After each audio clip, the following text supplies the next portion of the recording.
சிவபெருமான் மற்றும் கண்ணப்ப நாயனார். சிவபெருமானின் கதைகளில் மிகவும் உருக்கமானது திண்ணன் என்னும் வேடுவன் கண்ணப்ப நாயனாராக மாறிய கதை.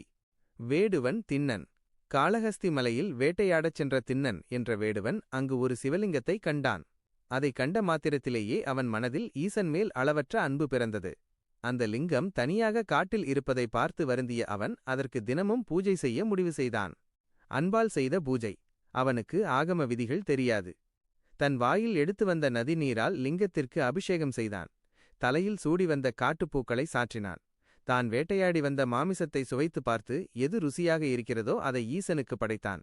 ஈசனின் சோதனை. அங்கு தினமும் முறைப்படி பூஜை செய்யும் அந்தணர் மாமிசம் கிடப்பதைக் கண்டு வருந்தி சிவனிடம் முறையிட்டார்.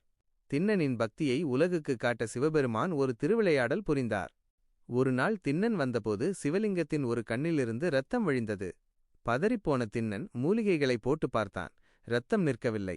உடனே கண்ணுக்கு கண்ணே மருந்து என்று எண்ணி தன் அம்பால் தன் ஒரு கண்ணை தோண்டி லிங்கத்தின் கண்ணில் வைத்தான். இரத்தம் நின்றது. உடனே ஈசன் அடுத்த கண்ணிலிருந்தும் இரத்தத்தை வரவழைத்தார்.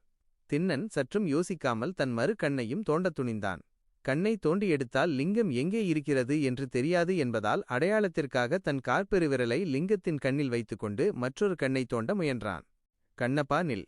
அவன் பக்தியைக் கண்டு உருகிய சிவபெருமான் திண்ணனின் கையை பிடித்து தடுத்து நிறுத்தி நில் கண்ணப்பா என்று அழைத்து அவனுக்கு காட்சி தந்து முக்தியளித்தார்.